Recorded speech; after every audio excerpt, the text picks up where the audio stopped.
امریکہ سے سویا بین بیج کی درآمد شروع ہو گئی۔ کراچی میں پورٹ قاسم پر تقریب سے خطاب میں امریکی قونصل جنرل اسکاٹ اربوم کا کہنا تھا کہ امریکی سویا بین پر پابندی سے پاکستان میں مرغی اور انڈے مہنگے ہوئے۔ U.S. soybean exports to Pakistan reached $370 million a year, making it the second largest U.S. export to Pakistan. Pakistan experienced a sharp rise in the price of poultry and eggs. Pakistan environment protection agency کی D G فردانہ Altaf کا کہنا تھا کہ genetic modified soybean کی درآمد کے حوالے سے پارلیمنٹ نے قانون پاس کیا ہے، جس کے بعد سویابین کا پہلا جہاز پورٹ قاسم پر لنگر انداز ہو گیا ہے۔ سویابین کو امپورٹ کرنے کے دو بنیادی مقاصد ہیں، ایک اس سے تیل نکالنا اور دوسرا جو ہے اس کو مرغیوں کی خوراک کے طور پہ یا لائف سٹاک کی خوراک کے طور پہ استعمال کرنا۔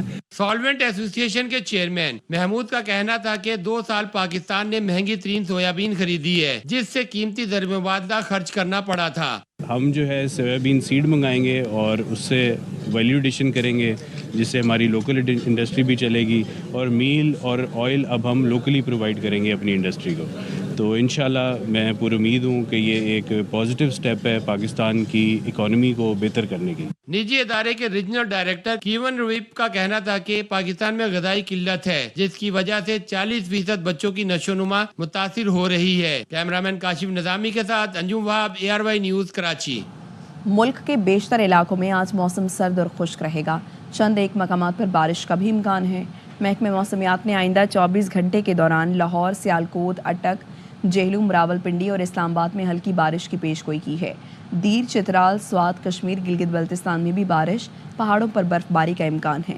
کراچی، کوئٹہ، پشاور سمیت بیشتر اضلاع میں موسم سرد اور خشک رہے گا۔ لاہور میں صبح سویرے بادلوں کا راج، رات میں موسم سرد اور دن میں پارا ہائی ہونے لگا۔ مزید بتائیں گے خواجہ رمضان مجید۔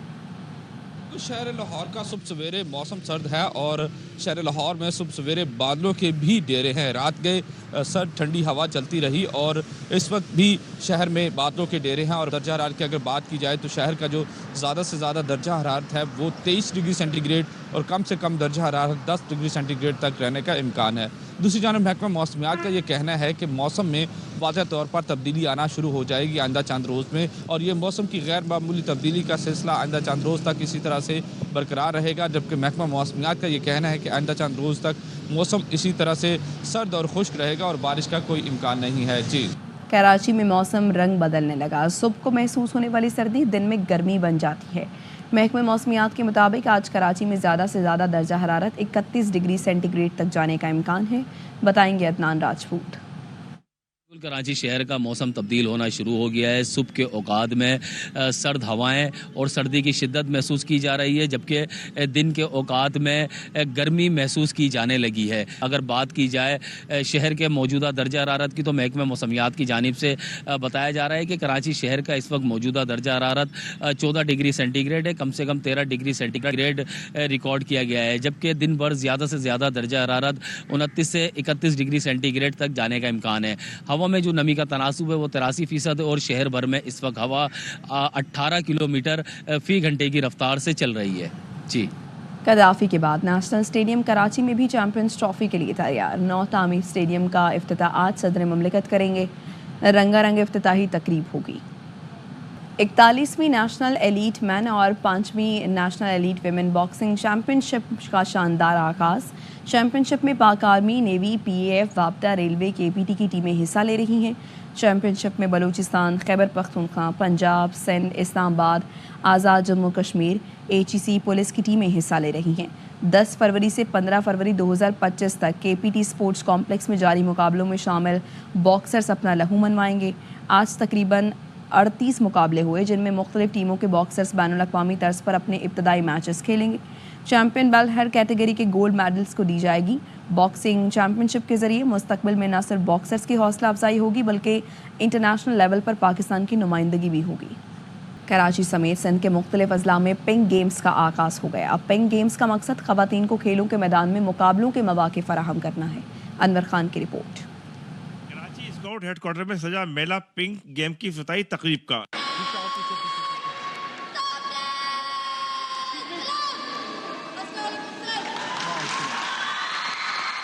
تقریب کے مہمان خصوصی وزیر کھیل امور نوجوانان سردار محمد بخش مہر کا کہنا تھا کہ چیئرمین بلاول بھٹو کے ویژن کے مطابق خواتین کو کھیلوں کے میدان میں یکساں مواقع فراہم کرنا ہمارا مقصد ہے. لیڈیز کے لیے اپنے گرلز کے لیے ایسا ایونٹ نہیں ہوگا کہ پورا ایک ہفتہ جو ہے وہ پنک گیمز کا ہم نے وہ بالکل آپ لوگوں کے لیے رکھا ہے اور پورے سندھ میں جو ہے یہ ایونٹ جو ہے انشاءاللہ پورا ایک ہفتہ چلے گا. تو یہ ایک بڑا ہسٹورک اور بڑی اچیومنٹ ہے. علیم نشاری سیکرٹری کھیل کا کہنا تھا کہ پاکستان کی تاریخ میں پہلی بار سندھ گیم کا آغاز کیا جا رہا ہے. پنک گیم میں شریک طلبہ کا کہنا تھا کہ کھیلوں میں آگے جانے کے لیے ایسے مواقع کا ہونا انتہائی ضروری ہے. اسپورٹس منسٹر ہیں ان کا بہت شکریہ کہ انہوں نے گرلس کو ایک اچھا پلیٹ فارم فراہم کیا ہے تاکہ بچے جو ہے سر یہ کریکولر ایکٹیویٹیز میں بھی جو ہے ایکٹیو ہوں. یوتھ افیئر ڈپارٹمنٹ نے منسٹر صاحب اور سیکرٹری صاحب نے جو انیشیٹو لیا ہے بچیوں کو آگے بڑھانے کے لیے, ایک تو ان میں سب سے زیادہ جو ہے وہ اسپورٹس کی وجہ سے کانفیڈنس بلڈ ہوتا ہے.